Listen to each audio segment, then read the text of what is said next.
Hey everybody, it is Jake and Jason here from Circle Star Firearms and Outdoors. I bet you didn't think we are going to do another one of these anytime soon. It's been a minute. It's not my fault.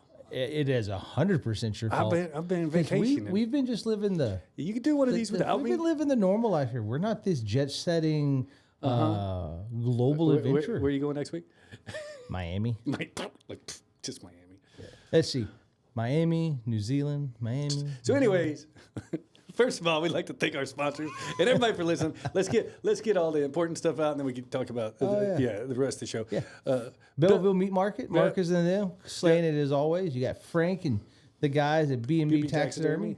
Both of them got to go on this trip. Yeah, and Bill Fick. And Bill Fick. out of Huntsville. Awesome. Good place to get a truck. Promise I've been driving mine Or a around. Bronco. Loving it.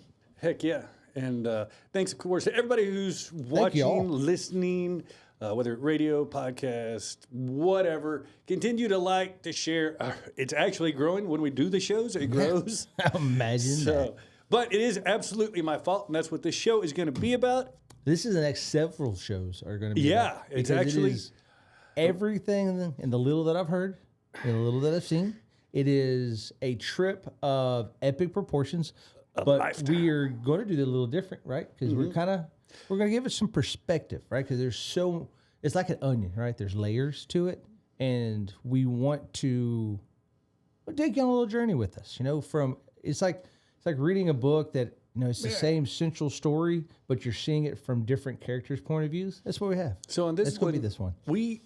My family, which would include my beautiful wife Melanie and my 9-year-old son Jace, decided to go to the North Island first and spend a week there and get to know it and everything, and then move over to the South Island where we met our big group of friends, including Marcus and his family, Frank and his family, and But see, you gotta go several back. other friends. You gotta go back a step, right? Because this was you don't just go, right? No. It's not like, hey, you want to go down and go Galveston fishing for the day?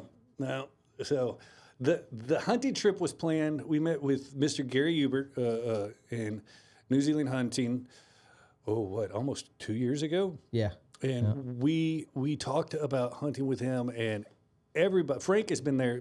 Frank from B&B Taxidermy has been there this is his 5th time, if that tells you anything. Besides that, he has too much money. But he told Jake and I, like, this is an experience you'll never. It's like nothing else on the planet. Once you go, you'll be hooked. And man, was he right. And it's impressive to hear something like that, because that's a saying that's easily thrown around and very rarely backed up.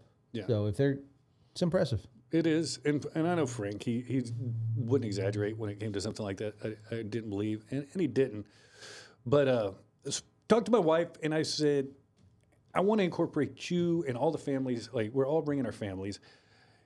Let's make this our big vacation and get there a week early, and spend it on the North Island, and then go meet up with all our friends and their families on the South Island and hunt. So this episode, I'm going to talk about when my family and I got there and what we did. And if you ever plan to go to New Zealand, some tips, trips, all this stuff, or if you've never thought about it, I'm going to make you think about it, because it was absolutely worth it million times over. Yeah, I don't get a lot of FOMO, or what's the past tense of FOMO, right? Yeah. But this is one of them. Just the stories and the photos and stuff that I got as time went along. Oh, you were talked about a lot. Like, God, I wish he was here. So first, I make everything awesome. That's why, man. Yeah. There's just, especially that helicopter. But anyways, I don't want to get ahead of myself.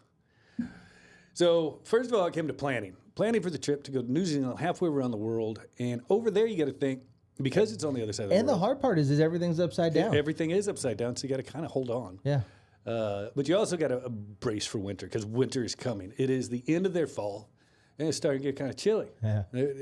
So I enjoyed the photos. Y'all are in heavy jackets, and I'd done mowing the yard, just dying, sweating. I'm like, I hate y'all so much. it was. It's hard to pack for. I'll put it like that. So we heard everything from, man, you're gonna want shorts and t-shirts to hey, wear heavy super winter. It's gonna be snowing, and we did kind of see the gauntlet going from island to island and traveling.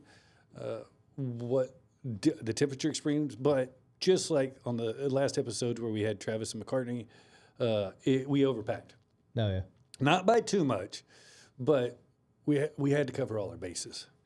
So planning for a trip like this, and where we're going to be there like 16 days, it's a big trip. So we allowed everybody one suitcase and one carry-on, and not a giant suitcase and not a giant carry-on. That way, it was easier to transition from flight to flight, and we didn't have to go through as much nonsense. We did not carry our own guns because Gary provides his exceptional firearms that are all zeroed and are proven time and time again. So it didn't make any sense for me to take a firearm. Only reason it really would is if you had a special gun that you wanted to be able to say, hey, I took this to New Zealand and I did this with it. You were going to pass it on or something like that. If it was sentimental, otherwise there's absolutely no point. But we flew in, we drove to Houston. So I was going to ask how that plane flight was. 'Cause it's a short plane flight. No, it's not bad. So we flew to Houston. We drove to Houston. We got there. I think our flight out was at 9 o'clock at night. Mm-hmm. So of course we get there several hours early because it's Houston. You never know. And we wound up having about 2 hours to kill after we got through security, which I'm happy with. Weren't late. Plane wasn't delayed. Got on the flight. Took off. It is straight to Auckland. That flight was That's impressive enough on just fuel consumption alone. 15 hours. It's a long time in the plane. It is. How many times did you lap the inside? I didn't. We had the cheap seats in the back. We sat there. We didn't do any of the tricks. We didn't drink a lot of wine. We were so excited about it. We didn't sleep much. But See, that's what I would be worried about. I just surprisingly enough, saying how I sleep so well, I don't sleep on planes. No, the way back, it was the jet lag horrible. I'm still getting over that majorly. But on the way there, we got about probably 4 hours sleep each. Just excited. Mm-hmm. Finally, touched down in what turns out to be Narnia. Not at first. So we touched down in Auckland. In Auckland, like any city, all cities are kind of the same. Auckland's a little bit smaller. Think of it maybe a little bigger than College Station size. Definitely bigger than College Station, but not anything like Houston. Mm-hmm. Turns out New Zealand you can fit 3 New Zealands in one Texas, and that's North and South Island together. And the population is way lower. I believe the entire country has 25 million people. Dang. Yeah. As opposed to Texas alone, I think has 200 million, something like that. I don't know, some weird amount. Yeah. I think that's right. You check my numbers. I don't know. It's not a lot of people. So in the city, I'm like, all right. So first thing I got to do is get her luggage and get a rental car. And I've already lined everything out. I get a rental car. So steering wheel is on the right hand side, but you have to drive on the left hand side. So kind of different. Not that bad because you just got to keep. And there's plenty of signs that remind you because there are so many tourists, and actually 25% of their population is made up of people who were not born in the country. No. So everywhere you go is signs that say keep left. That's the trick. As long as you keep left, you're good. So here's a real question. How many times were you go to get the car and you're sitting there just chatting? You went to the wrong side? And go to the wrong side. Almost as many times as I went to turn on my turn signal and I flipped on the windshield wipers, which was pretty funny. And it got to everybody thought, especially under a stressful situation, you're in a 3-lane roundabout or something weird and just instinct reflexes kick in. Windshield wipers come on. That does not help when you're trying to figure out what to do or which way to go. All you do is cuss. But after only 30 minutes, we get outside of the city, way outside, and we're going to do a back road to Rotorua. Well, hold on, just because I'm curious. Yeah, no, go. So did you have a plan? We're going to go from here to here to here, like your circle? I'm thinking an island, right? You just ring an island. Ish. Or did you just okay, I'm feeling a left at this sign, I'm feeling a right at that sign? So we had 5 or 6 destinations, things we wanted to see. Uh-huh. And we were doing the north side of the North Island. So the warmer side, for sure, because you got to think south down there. You're on the other side of the world. Further south you go down there, the colder it gets. So we wanted to do Rotorua first. Rotorua. And why? It's probably has the most things to do in a closer proximity, and Rotorua is kind of a touristy town, but not over the top. So we got there first day, and we didn't really count our first day as anything, but we got there at 8 a.m.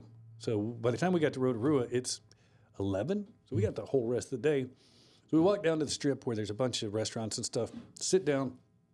I have a beer. I brought 50 cigars with me. So little backwoods cigars, which you cannot get hardly anywhere. You know, that's what I've Because expected. they got, ooh, I did find cigars did there, you- but they're did- crazy expensive. did you have to, because from the last episode with the Travises, did You can ha- take up to 50. That's why I took 50 little like cigars, okay. cigarettes or cigars, and then they go by weight. Ah, So I'm good. The only thing I had to claim going through, and we did have to, and I jacked it up. I had my lucky hat, which has a coral snake hat band. Any reptile skin or anything like that, you do have to go through customs and like claim it, and then I have to be able to identify it and everything else. So I knew the scientific name, I knew everything else, gave it to them. Took about an extra 15 minutes, but they got through, and I got to wear my lucky hunting hat, which I should have had on today, but I'll wear it next time. But we get to Rotorua and we sit down and eat, get a couple drinks at the place where, you know, light up a cigar, and there's two really nice Maori guys, which Maoris are the locals, the natives. natives. They've been there. They've discovered it, or they've been there for about 900 years. Europeans have been there for about 200. So they had a pretty good head start on them. Super cool guys. They're, you know, it's lunchtime. They're having a couple lunch beers, and I went over and, you know, they said, "Man, that cigar smells good." I gave them each one, and they're like, "No, no, no." Absolutely. So they told us everything to do, where we needed to go. Just solid guys. Had a few beers with them. Tiger was the beer. Fantastic. And had a good meal. Started walking around town. Got to know it. And I think that day, we had so much going on, but I believe we went to the luging, the downhill luging. Super cool, kind of sketchy. Definitely not American safety standards. I mean, really nice, but it kind of everything was super nice, like to the tens. But they, I mean, you're telling me head first on basically an oversized pair of skis Yeah. or skates down a mountain is not safe. I'll tell you this. They and these are little. Picture like a Mario. Mario Kart's the only thing I can compare it to. It's Mario Kart. You're spinning other people out at your own, and I'm like, people are. It's a different safety standard. They expect you to have common sense there, and if you don't, Sorry about it. I raised my hand. I jumped a couple curbs and knocked a couple people too hard, including my own family. We did that 3 or 4 times. You take a gondola up, and you play Mario Kart coming down. We did that 3 or 4 times. Then we went to a traditional Maori village where they kind of, which was super cool. They served us dinner. They, you know, explained the hakas and all their different, customs. We really enjoyed that. See, we talked on the phone a little bit, and I didn't realize that the tattoos is very Oh, specific. dude. So the women of the tribe get their chin and their lip tattooed. And that's because they're, the women, they speak for the family, they raise the children, everything else. And depending on what you do, the way it was explained to me, or what I guess your specialty is, if you're a hunter, you get part of the Kiwi tattoo. Same thing if you're a provider, and all their tattoos are different birds. The nose would be the parrot, which means you speak for your tribe or family or whatever. Really interesting. Great people, man. They're a lot of fun. They can drink. Anyways, we did that, and then just cruising around like we like to find stuff. Found a volcano walking tour, and a lot like Yellowstone. Okay. Like walking through it, picture it like that. Pretty cool. Not as dramatic. But at the end of it, you walk through and there's a geyser, and you get there and you're waiting for it to go off, and they're like, "Well, this geyser, this is how it was discovered." Some miners were there, and they took a bath in it, and because it was hot water, and some of their soap got it down in the geyser, and it had a chemical reaction and made it go off. So they took some soap and threw it down in this hole, and at first it's just little bubbly. And then all of a sudden, holy crap, it was a for real geyser. And it made me want to sneak in afterwards with a lot of soap just to see what would happen. Well, that was one of my, I love Yellowstone, right? And back in the day, before I guess we really cared about it, Yeah. that was one of the big things to do. You would throw your clothes into Old Faithful and just sit there and rumble for a bit. Yeah. And whenever Old Faithful would erupt, your clothes go shooting out the top. You go pick up your blue jeans. Brilliant. And I think that's what they were doing. They were probably washing their clothes there or something. It's in there just tumbling and roll around. So, and I know I've got my timeline mixed around, but I'll go through all the events. It's So cool stuff. we're driving back, and we pass up something that says volcano walking door or thermals, whatever. So I'm like, you know what? We got plenty of time. Flip around, pull in there, not know what to expect. It's like a 1 hour walking tour, and it's a national park. We start walking, and immediately the first thing I notice, we're in Jurassic Park. So I wasn't thinking Everywhere you turn a corner, like, clever girl. giant fern trees, like you're in this dense forest. Beautiful. It is a true rainforest, which I didn't anticipate with New Zealand. And you have this walking trail. I know every corner you go around, it gets more amazing. You're like, this can't get any better. Like all these thermals, and there are geysers. Everything's different colors. Steam coming up, water boiling. It's indescribable. And around every corner, it gets better and better. And you're in the middle of it. Again, no American safety standards. Just you get to be right. In the middle don't of be it. dumb, don't get in. Don't be dumb. Don't fall in the water. You're gonna die. Yep. At one point, we're sitting over a lake, looking out, and the whole lake's just bubbling, steam coming off, and there's a waterfall that's steaming. It's indescribable. Get back. So I think we wound up spending 2 nights in Rotorua, and then woke up early the next morning, got ready to go to Hobbiton. Big on my list, Hobbiton. Big, read Lord of the Rings when I was a kid, watched the movies. Oh, Morgan downstairs is Oh, like 9 different shades of Emmy green. yeah, I know. I was texting him. Oh, yeah. I got him some stuff I brought back. But so I'm not going to get too pumped about this. It's a short drive. It's like 2 hours from Rotorua, and I don't want to get too pumped, too excited because I don't want to be let down. Yeah, true. I get that. And we get there Because for y'all that don't realize, and obviously should make sense, that the entire is it Peter Jackson that did Lord of the Rings? Anyways, Lord of the Rings, the movies, like the trilogy and all the other ones, and like The Hobbit, all was filmed in New Zealand. yeah. If it wasn't made in Hollywood, the little clips and stuff, it was in New Zealand. And a lot of especially in the first movie, the opening scenes, or in The Hobbit, you see that. So we pull up, and it's a gift shop with bathrooms and a little restaurant upstairs, and a bunch of tour buses. And I'm looking around, and you got to get in a bus And you're like, across the street. oh, this sucks. And now, don't get me wrong. As we're driving up, most picturesque rolling hills, I feel like I'm in the Shire. But from where we're at, I'm like, all right, I'm not sure how this is going to go. And the buses go across the street. I'm like, hey, cool. So we wait like an hour. I am addicted to mince pies, and of all different, not just mince, but any of the pies that they have, whether they're, I got macaroni and cheese. I got, think of chicken pot pies, but they put all different stuff. Mince, which ground meat mainly, but they can put anything in them. So if I've got an hour to kill somewhere, I'm going to eat a couple mince pies. And I did. I had second breakfast there in the true Hobbit fashion. Mm-hmm. And so finally our time comes up. We get on the bus. I look back. There's a big bus, right? It probably hold 80 people. There is 7 people in the bus. I'm like, well, this is kind of cool. And we did the tour. Mel, my awesome wife, scheduled it out months earlier to where we got to have the dinner while we were there in the Green Dragon Inn. So we get there, and the tour guide, she's talking to us, and she doesn't even have to use the mic because we're all right there. And she's like, normally this bus is full. She's like, y'all came on the perfect day.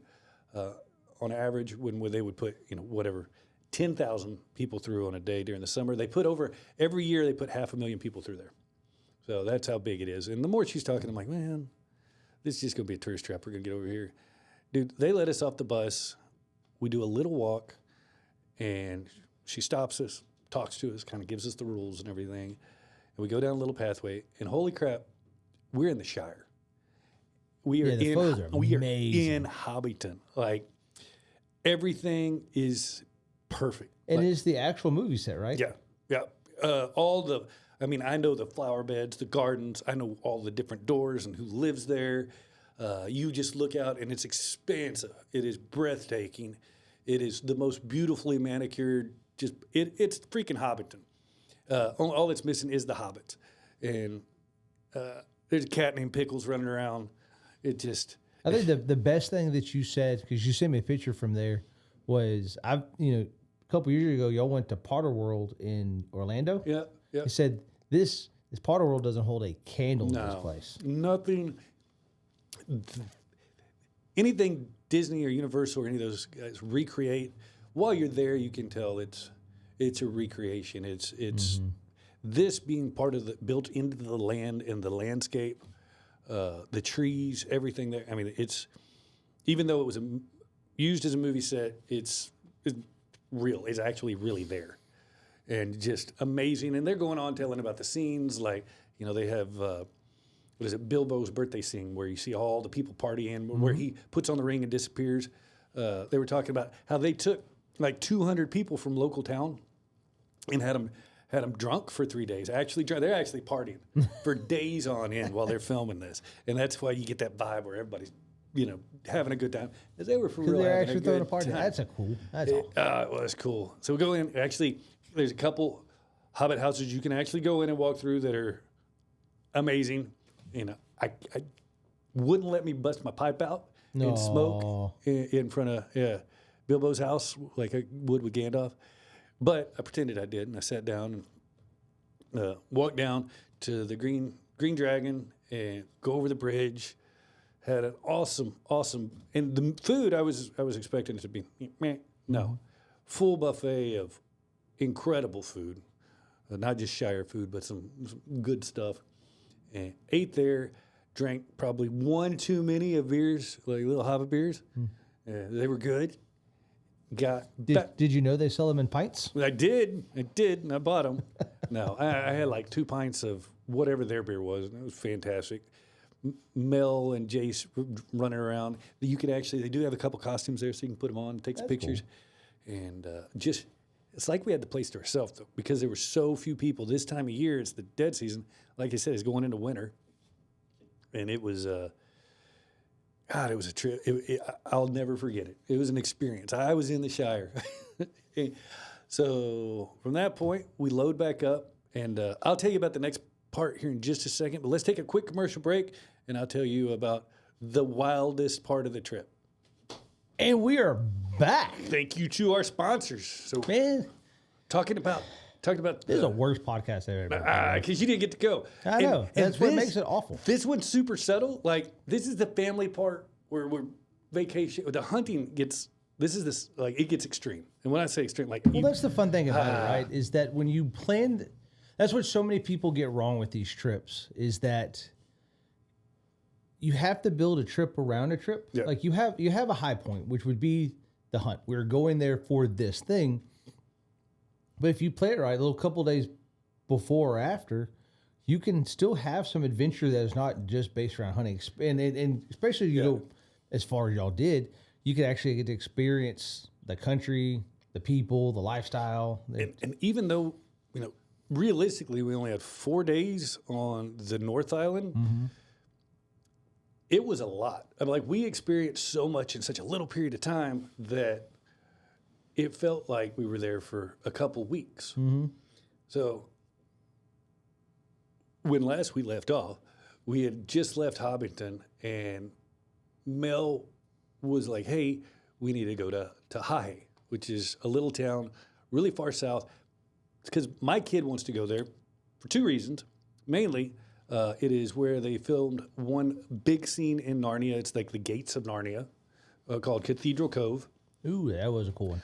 She wants to go there because there's a hot water beach. So you got the ocean right here in front of you, and then you're supposedly able to dig a hole, and the thermals will keep you warm, even though it's the water's extremely cold. Yeah. But That I was waiting for that one, but the fact you can dig your own hot tub, Yeah.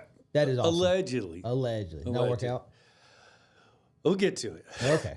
Sorry. So we're driving, and as happens, like on day 3, we've discovered anytime I pass a bakery, I'm going to stop in and get a meat pie.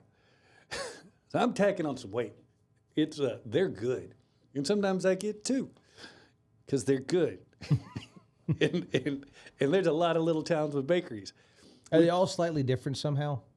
Like, They are. They are. like a local flair kind of to it. So one of the coolest things, there's a couple great things I'll tell you about New Zealand that I found.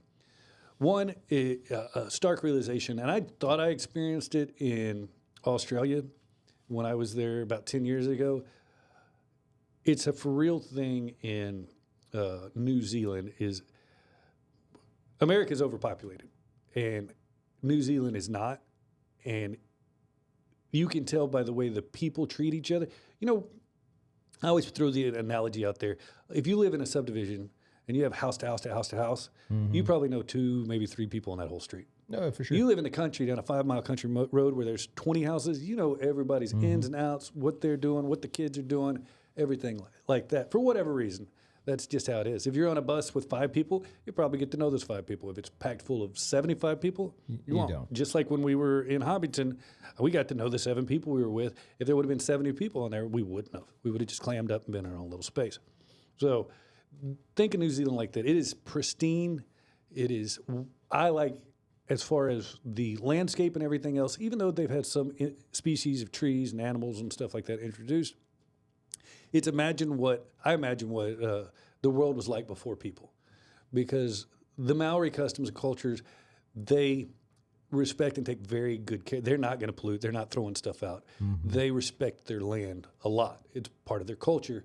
And then the Europeans that are there, they feel the same way. Like that's a culture that's rubbed off. They're all very proud of their land. You will not find garbage anywhere. And they stay on the trails. They keep their land so clean, and they're so respectful of their nature that it's got to be close to what it was like, 100,000 years ago or 1,000,000 years ago. Is that pristine? And it felt very prehistoric with the giant palm trees and the ferns and everything else. Again, not expecting this in New Zealand.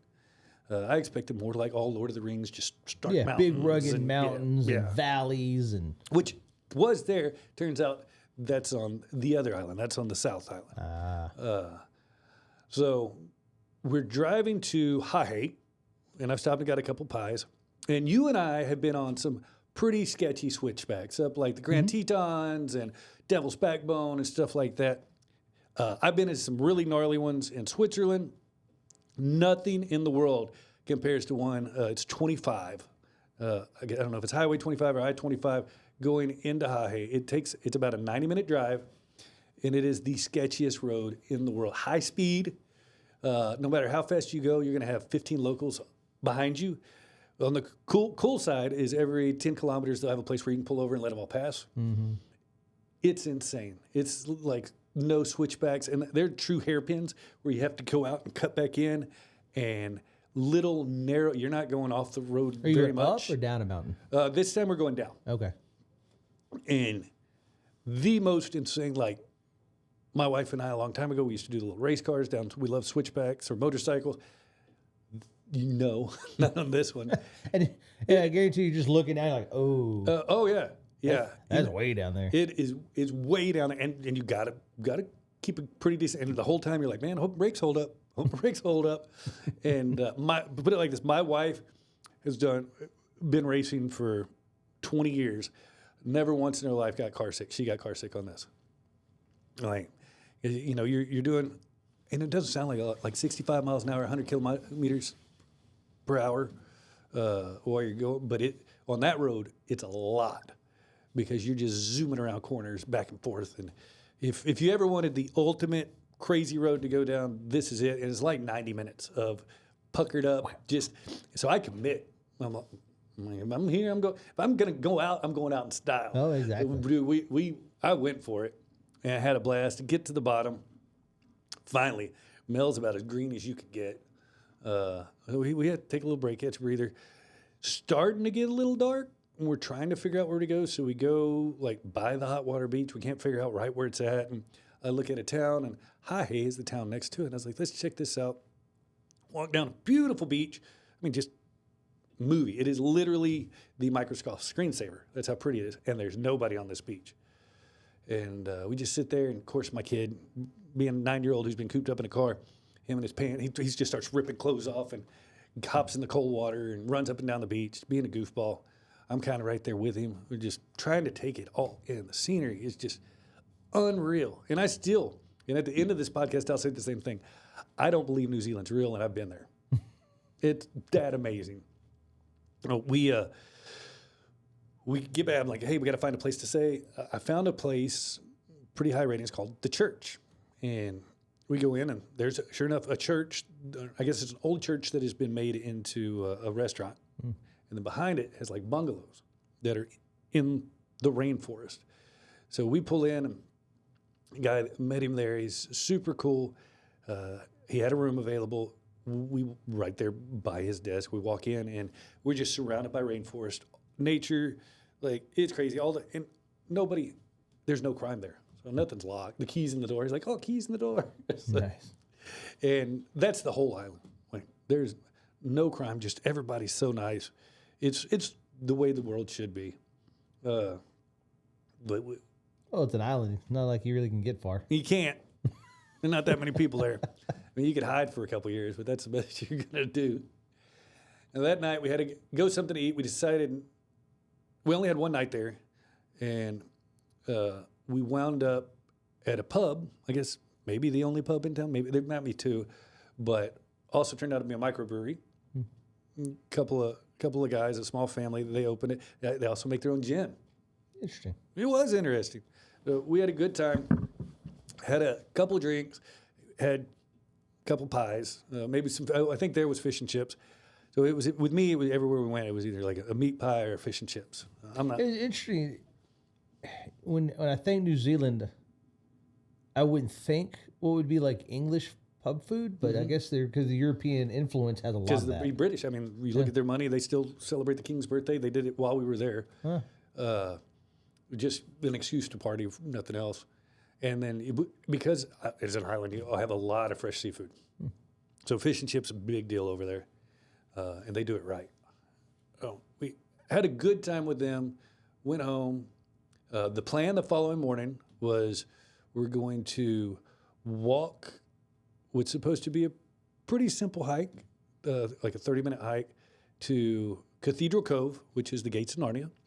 And then we'll walk back up and get out the hotel room, all that, and then go down to Hot Water Beach. After Hot Water Beach, there's supposedly showers there. We can shower off, and then we're going to head back towards Auckland to catch a plane the next morning and meet our friends to go on the hunt and then fly over to Queenstown.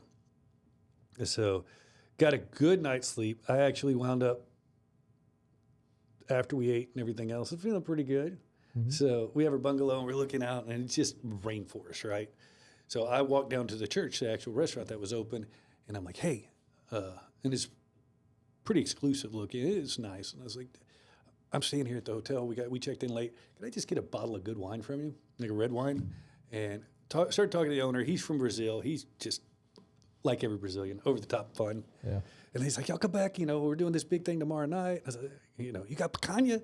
He's like, oh yeah, whatever. So we had a good time. But they gave us a bottle of wine. I walked back up, and Mel and I, after Jace went to sleep, sat there, and it rained just a little bit. Rains a lot there, and just watching in the back, watching the rainforest, the birds and everything else while we had a glass of wine. Epic. Epic. And that's how we went to bed. So the next morning we get up, and you got to catch a little bus. You park your car, you catch a little bus to where they drop you off for Cathedral Cove, and a little walk. It wasn't a little walk. It was a hike. It was a hike. So they said you could do it in 30 minutes. I mean, you could. I guess if you're a Kiwi, if you're a New Zealander, you could. For us, we were hiking it. And being the off season, none of the, like there's a halfway point that would normally have some water and snow cones and stuff like that's closed. So we walked through the most beautiful rainforest for an hour. And finally, and Jace, he's like, guys, I can't wait for you anymore. He just takes off. I'm like, go. So we get down there, and it's the gates in Narnia. You walk down, and we were the only people there when we got there. Crystal clear blue water, giant rocks out in the ocean, the weird formations that you actually get to walk through. There's waterfalls. Beach is pristine. It was super, super cool. We stayed down there for about 2 hours, and I wish I had a fishing pole, but we had it all to ourselves. Again, being the off season, it was the way to go. And we had to walk back up. Walking back up was hard because gravity, the way it works. Walking back up was harder, but the coolest thing is and Mel, she kicked butt, but we got about halfway up. She stopped to catch her breath. We turned around and we just look out in the ocean, and we saw there was a pot of whales. One came up and just jumped. What? And then some others were out there blowing. So it was a great place to take a break. And again, I was like, New Zealand's not real. This is just crazy. Everything's a screensaver. To get back up, our phones aren't working, so we don't know how to call the bus, come tell us to pick up. But just like everything there, we were there 30 seconds, the bus pulls up, and he's like, oh, I thought you guys might be done. Like, cool. So we get on, go check out of the hotel room, grab a meat pie. Of course. Of course. I just imagine you walk around the whole time with just a pot I pocket did. or meat pie in one hand. Meat pie and red sauce or ketchup, just everywhere. And I did tack on a little weight while I was there. Not gonna lie, it was absolutely worth it. Oh, Whitewater Beach. The guy at the front desk of the hotel, he explained how to find it. There's a rock out in the water. You got to get there before 1 p.m. because of high tide and everything. Just where you got to be. And he's like, there's probably going to be a couple people out there, so you'll know. I'm like, cool. So we parked. Thank God there was a right next to me, a parking lot attendant writing tickets. So that reminded me, because I wouldn't even think you had to pay for parking there. But I paid for parking. We changed real quick in the little bathroom they got and walked down there. Water's cold. Getting there, you have to go through water, and it was cold. We get to the beach where everybody's at, and I'm like, all right, let's see how this is. And I put my feet in, and I just kind of, wiggle the toes to let the feet. You can, if you go down more than about 2 inches, you're getting out of it real quick. It's hot. Like burn your feet hot. What? Oh, dude, crazy hot. So Jace, he got in there and he started digging a hole. And you got to be careful how you place it, because you can get it to where you're boiling a lobster in the middle of it. It's insane. So we got on the side of it and just chilled. Again, rainforest behind us. Giant ball of magma below me. Oh, that's exactly what it was. Yeah. It's like Minecraft. And just, wow.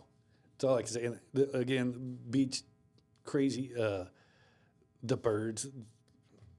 It's really hard to explain the entire trip. I thought about, how would you put it into words? And it's just indescribable would be the way to. And I have traveled, not extensively, but I've been fortunate enough to travel quite a bit of the world, and I couldn't compare this to anything else. So besides meat pies, what else, food-wise? That's a lot of people when they go places that you get to experience something. That's always my favorite part of it, right? Eat like the locals. Yeah. Right. Yeah. I can eat for horrible example, I can eat Chili's at home. Yeah. So what are you doing the there worst that's experience special, we right? had was a place called it was a chain there called Lone Star, and I had to try it because it's basically like Outback's here for Australians. Oh. Lone Star is supposed to be a Texas barbecue place. Oh, you had to. It was so bad. So See, I was sad. We went to Paris one time years and years ago, and right outside the train station, we went to Versailles. There was a Tex-Mex restaurant, and it was closed on Monday or whatever it was. I was like, oh. I knew it was going to be awful, but I had to do it. I knew this was going to be awful. I didn't realize. So we ordered chips and salsa. Yeah, and you got to pay for it there, of course. Yeah, but how you gonna mess that up? Their It's chips and salsa is, how would I explain it? It's like refried beans, really bad refried beans, mixed with really bad salsa, like actual salsa. That's weird. But they mix it together. and it doesn't work. No. And Did at some point did you just whip out your Texas driver's license? Like, this ain't right. kind of like in the movies, and they take a car like the police, right? You're like, hey, I'm a Texan. Let me help you with this. I'm going to fix everything wrong. We here. ordered the steaks. The steaks were not right. Like it's a different part of the world. You could tell you're not in Texas anymore. Their oysters there, obviously they're not out of the Gulf. They're on point.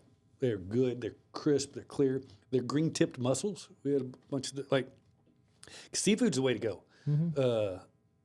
Native to the island, they didn't have any large mammals and they didn't have any predators. They were all introduced.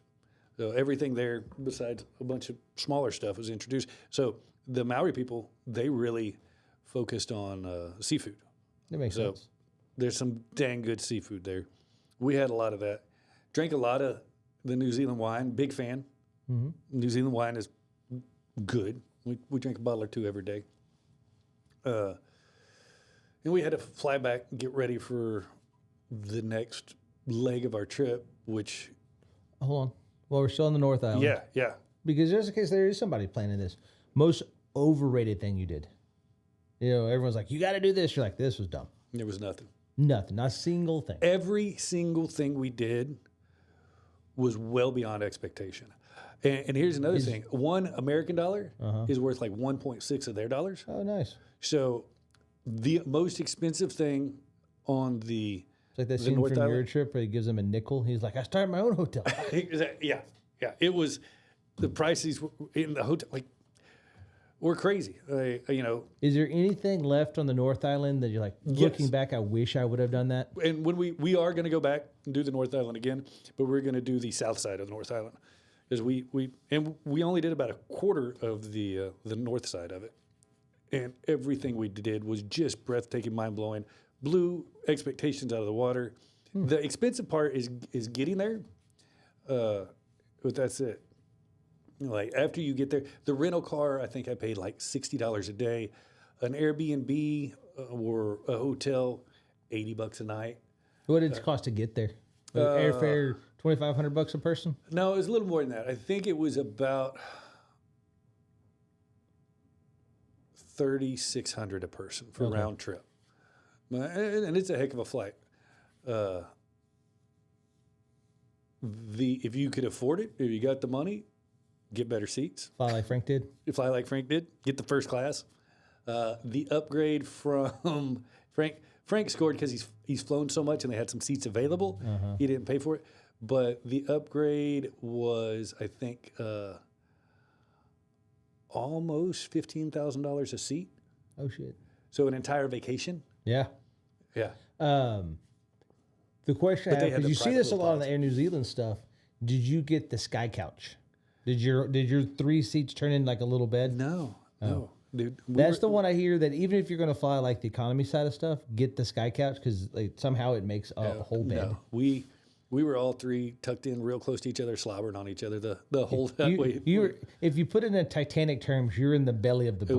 We were. I would have to move up to draw Frank like one of my French girls. Like it was, he was way up there. Like as a matter, I almost got upset because there was one point Jace had to go to the bathroom. He's like, Dad, I got to go now. Well, they had the food trolleys coming down, and they just passed us. So there's no way you can get to the bathroom behind us. He said, Dad, I can pee. So he goes up and opens the curtain in first class, or business class. They don't call it first class anymore, I don't think. Anyways, business class. And the lady turns him around and says, you can't be up here. You got to go use your bathroom. So she walks back, and I talked to the lady with the trolley. I was like, he's got to go. So she's like, okay, and walks him up there and lets him go. I was like, I'm sure Frank was loving that. You can't even use our bathrooms. Yeah, go to the back, poor kid. No, I will say everything there, and maybe because I didn't do a lot of homework on it, just bare minimum, kind of knowing the country you're going into. Left some of the excitement. There was a lot of unknown. mystery still there. I didn't look at any of the traffic laws or any of that. When I got that rental car, I was winging it. Probably should have done a little research there. Maybe I figured it. I didn't die. Stay left. Some of the. Is that why I got the phone call from the New Zealand police trying to find you? Maybe. Yeah. It was. Don't worry, I gave you your address. I appreciate it. Like they got some sketchy stuff. One-way bridges are a big thing over there, and depending on which side's arrow is biggest is who has right of way. So you stop if you see a car coming. I can figured see it that out. crash argument now. I had the big arrow. No, you had a little Yeah, arrow. yeah. No, it's actually painted on the ground. So, and then there's a little sign. No, I didn't expect it to be near as tropical. I didn't really realize how close like Fiji and all the other. It makes sense, right? The Maori there, and there's part of the whole, lineage. Their people came there by boat. And I didn't realize Maori, or Maui, is the same like deity that all the island, like they're part of that. Oh. And Maui from the movie, a bunch of that, and the tattoos and everything are based off the Maori culture. No. Which would not have guessed. Didn't expect it to be warm. Didn't expect it to be tropical. Everything there. I didn't expect it. It was better than I could have expected. Did y'all explore the South Island at all? We did. But once the group got there, right? Yeah, All right, that's bit more of a once- next episode. Yeah, thing. that's gonna be next episode. But I just to sum it up, we got to the hotel and very early the next morning at like 5 a.m. We're going to the Auckland airport to meet up with our group of like 18 other friends and get on another plane to hop over to Queenstown, spend a couple days there, and then go to the hunt. And we'll talk about all of that. It gets the next episode or two. We'll have Marcus from Belleville Meat Market and Frank from B&B Taxidermy to talk about it. And this is where it gets next level. It goes from kind of a calm, what I've been talking It to. goes from just- a family hunt to a fun, like a group hunt. Yeah. A group time. Yeah, it gets wild and it gets extreme. And the guys who want to do the extreme stuff can. The girls, the kids, like And that's it gonna all be- melds together and that's going to be a works. fun part about these episodes because we're actually going to get the wives in here and get their perspective because that's always the big part about that too is, a husband or whoever will want to go on the trip and they're like, well, my wife wants to go, but I don't know if there's going to be stuff for them or how they're going to enjoy And there's going it to be or a what lot they're of gonna discrepancies when the girls get in here to talk because we've got the timelines wrong. Like I'm telling this entire story wrong, which I don't feel like I am, but when my wife gets in here, she'll tell do. you. But I probably did. is. Yeah. But so far, New Zealand is a 10 out of a 10 while on the North Island and getting excited, getting ready to meet everybody and head to the South Island. And that is where we will pick up next week. Yeah, I'm excited about this. Dude, this has been the subtle part. It's been pretty. It's been the chill vacation. It's about to get wild. Ooh, I'm excited to hear that. So, guys, we will be with y'all next week. A new episode talking about all that. In the meantime, Have tell a great your friends week. about us. Thank y'all. Come visit. Yeah. Get a chance. Remember, like, share, subscribe, tell your mom and thems. That's how the show gets to grow. It is, and a big shout out to all those Kiwis and New Zealanders out there.